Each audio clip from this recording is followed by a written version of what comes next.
Hello my peeps, welcome to Kakibot's Guidebook. This is Kat, aka Kakibot, and today I am going to be taking you to explore Edinburgh's Christmas markets. Some of them launched last night, but this bit here on George Street only kind of launched today. So we gave ourselves 2 days or day and a half to shoot as much footage as possible for you so you know what to expect if you're coming for Edinburgh's Christmas, or maybe if you're watching this in the future, you have something to plan around.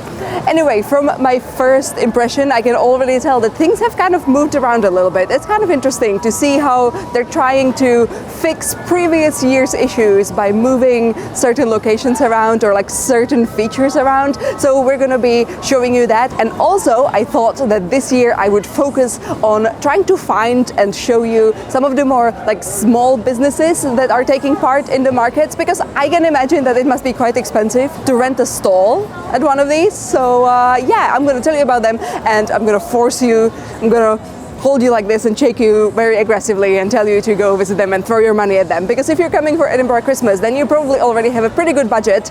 So yeah, why not give some of it to the smaller businesses that are partaking in Edinburgh's Christmas. Okay, that is it for my intro, and now we can finally go see what's happening. So this year, the Christmas markets around Princess Street have 4 distinct areas. The kid-friendly festive family funfair, the busy East Princess Street Gardens Market, the sparkly St. Andrew's Square Festival of Kindness, and the George Street Market and Ice Rink area.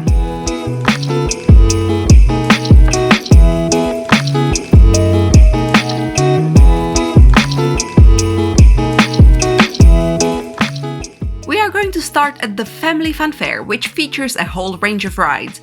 Some of them very kid-friendly and some possibly targeting older kids, and definitely not decrepit elder millennials like me, because let me say, all of that screaming was neither festive nor very tempting to me. There is also a little marshmallow toasting pit, couple of photo ops, and of course great views of Castle Rock.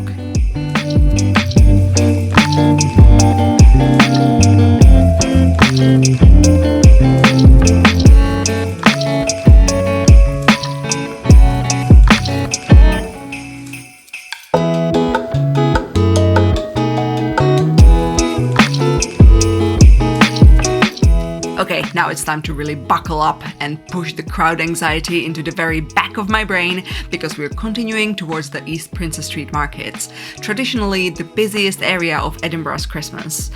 Let's start by getting a very scared bird's eye view from the big wheel. Every year I decide that I really want to go on the big wheel, and every year when I'm on the big wheel I realize that I'm afraid of the heights and I'm not having a good time. So we have this one, which I would say is like the almost the height of Scott's Monument, maybe just above. But even higher than that this year is the Star Flyer, which is kind of that like big tower that you go all the way on top and then it like rotates, and maybe you get good views. I don't know why people do it. It looks terrifying. Like, they are so high up that you can't even hear them scream, but I guarantee you they scream.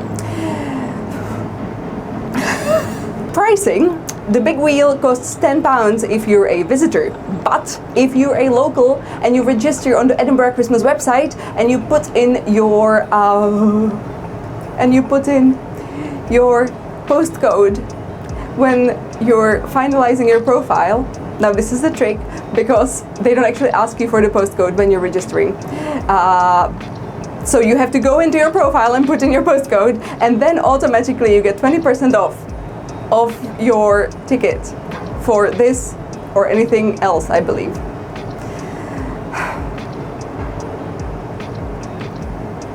I think that's it for me for now. When the locomotion starts, I'm gonna be fine, but this bit where it keeps stopping is not great. Okay, let me know in the comments below if you like these rides, if you're not a total chicken, although you are my peeps, so technically you're all chickens. Blah. I can definitely see that the Star Flyer is much higher than us, so that's good. Well, anyway, the views are nice, and now we're hopefully gonna move. It's gonna be better, and let's explore more of the markets, please.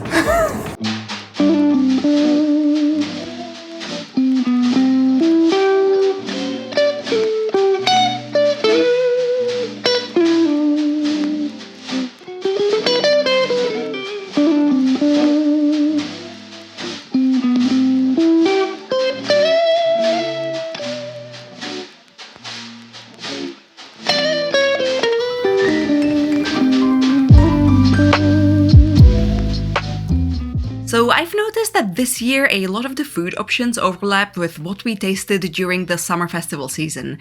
You'll find pies and dumplings, but also the more Christmas market-y sausages and crepes.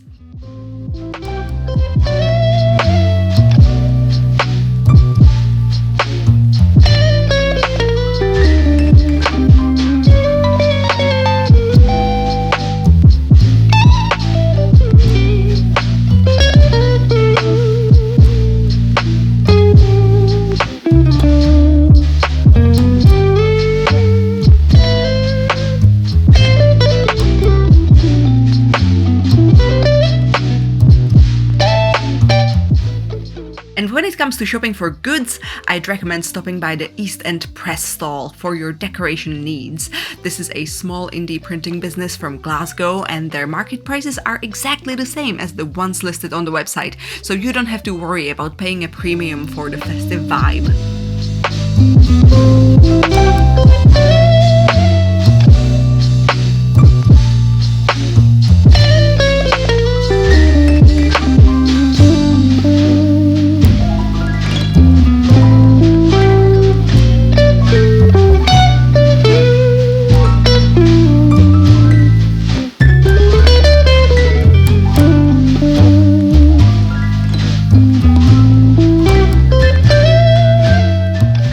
To some of the previous markets, this area no longer spills onto the slopes leading into the gardens.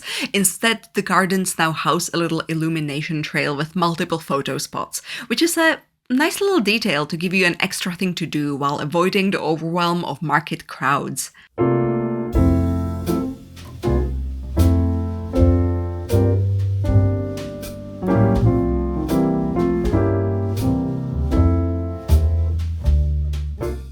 Now, moving on to St. Andrew Square, which has become a lot more serene in the last couple of years. I used to quite like the circular skating rink here, but creating a quiet yet festive reprieve here instead is probably better. This area features a Santa postbox and also a great opportunity to check out Social Bite's Recover Village House. This is a wonderful project aiming to help people struggling with addiction find a safe environment to recover. Each of the tiny houses costs about £40,000 to build, so your small donation will be much appreciated.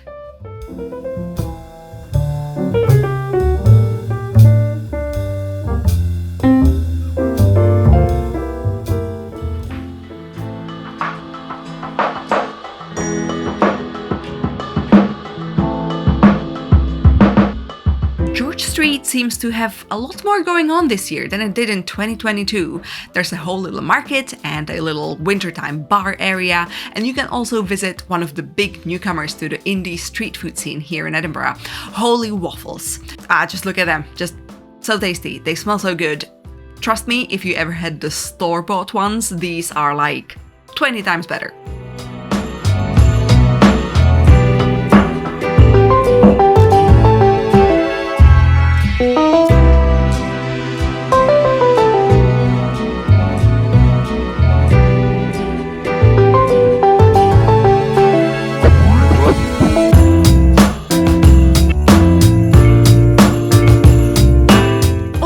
It's a much quieter market than the main area on Princess Street.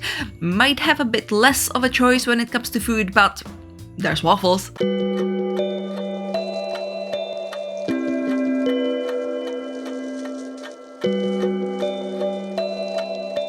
And at the very end of George Street, the ice rink. It is fully covered this year, but a bit less fun for mere observers like me. The cost is £14 for adults and £12 for the kiddos. And we made it to the ice rink on George Street, which marks the fourth and final part of Christmas Markets in Edinburgh 2023. Hopefully this has been useful for you. Hopefully now you have a good idea of what's going on this year around town. For us, it's been quite intense. There is a lot of people around, for sure. But I want to say that despite so many locals really just straight up hating on Christmas markets, like don't ever go on Reddit and ask about Christmas markets, because I don't know, they will just kick you out of Reddit. I'm not sure what's the proper verbiage for being kicked out of Reddit, but the Edinburgh subreddit, very much a bunch of bitter Christmas haters. There, I said it. I can never show my face on there ever again. But I do actually think that this year, more than ever, you can see small sellers and like small food producers kind of speckled around the market. Obviously not in all of the stalls, but as you saw in my video, there is a whole bunch of them. So like if you kind of know what you're looking for, you will be able to support small local businesses and, you know, pump some of that money back into Scotland's sort of independent business economy.